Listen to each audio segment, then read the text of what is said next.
Avatar fire and ash இன்றைக்கி தான் வந்து படம் பார்த்தேன். மூக்குத்தி அம்மன் மாதிரி அப்பப்போ சாமி வந்து உலகத்தை காப்பாற்றுற மேட்ரு தான். ராமநாராயணனோட இன்னொரு அவதாரம் தான் வந்து ஜேம்ஸ் கேமரூன் அப்படின்னு நினைக்கிறேன்.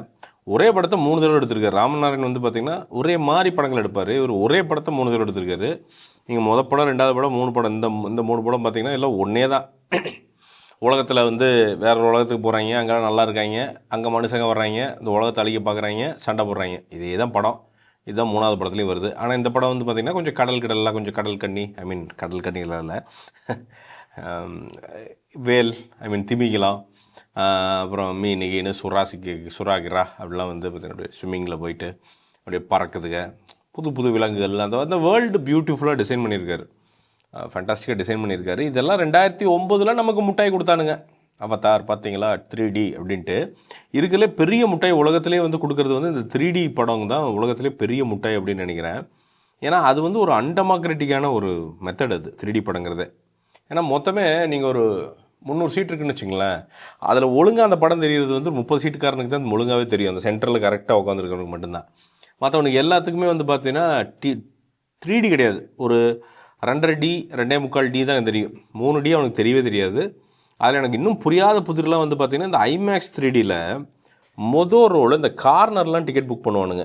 அவனுங்களாம் எதுக்கு புக் பண்ணுறானுங்க அப்படிங்கிறது எனக்கு இன்றைக்கி வரைக்குமே எனக்கு புரியாத புதிராக இருக்குது. ஏன்டா 400 ரூபா கொடுத்தா இப்படி பார்ப்பீங்களாடா, அது என்ன ஐமேக்ஸ் இப்படி வளைஞ்சு நிற்கும், அதில் என்ன 3D தெரிஞ்சிடும். ஒரு பக்கம் மட்டும் 3D வைப்பாங்கன்னு நினைக்கிறேன், அந்த பக்கம் விட்டுருவாங்கன்னு நினைக்கிறேன். இந்த பக்கம் வர்றதை மட்டும் கேரக்டர்ஸு ரீல் மாதிரி பார்ப்பாங்கன்னு நினைக்கிறேன், அப்படி வெர்டிகலாக பார்ப்பாங்கன்னு நினைக்கிறேன், முழுசாக பார்க்க முடியாது. ஸோ 3D வந்து அன்டெமோக்ராட்டிக். 2Dயே வச்சுக்கலாம். அதுக்கு பெட்டர் 2Dயே நீங்கள் நல்லா பண்ணாலே போதும். ஸோ இதில் அந்த முட்டாய் கொடுக்குறாங்க, அந்த உலகத்தெல்லாம் காமிக்கிறாங்க. குழந்தைகளுக்கெல்லாம் பயங்கரமாக இருக்கும். அப்பா பார்த்தீங்களாப்பா, மம்மி டாடி வேல் வாவ், அந்த அங்கிள் பறக்கிறாரு, வாவ், அந்த அங்கிள் ஆரஞ்சு கலரில் ஒரு பறவையில் பறக்கிறாரு, அது போய் மேலே உழுகுது அப்படின்ட்டு அந்த திமிங்கலெல்லாம் ரெஸ்லிங் போடும் ஒரு பாயிண்டில்.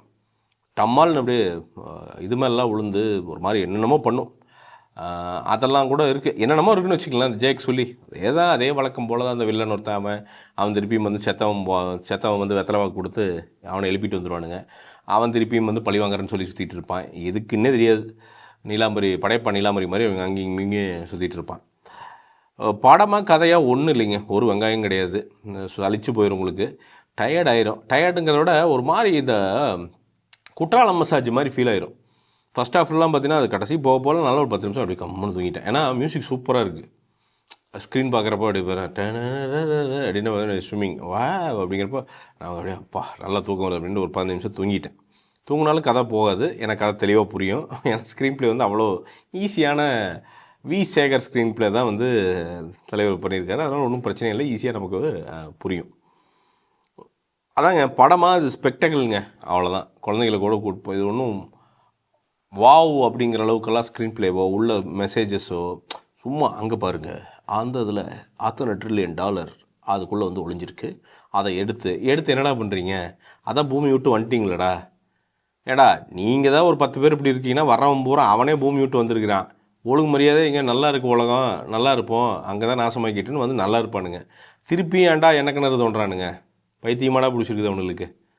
ஏன்னா ஒரு பூமி விட்டு பூமி வந்து அப்போது என்னவோ எடுக்கிறது தான். அது 2009 ஓகேங்க. அது வந்து அன்றைக்கி வந்து மைடியர் குட்டிச்சாத்தான்லேயே தான் பண்ணிட்டாங்க. அதுக்கப்புறம் வந்து திருப்பியும் எப்படி சொல்கிறது, ஒரு ரெஃப்ரெஷ் பண்ணார், இந்த டெக்னாலஜி ரெஃப்ரெஷ் பண்ணி ஒன்று பண்ணார். அன்றைக்கி ரொம்ப இன்ட்ரெஸ்டிங்காக இருந்தது. பட் 2025 எக்ஸைட்மெண்ட்டே இல்லை, ஒன்றுமே இல்லை.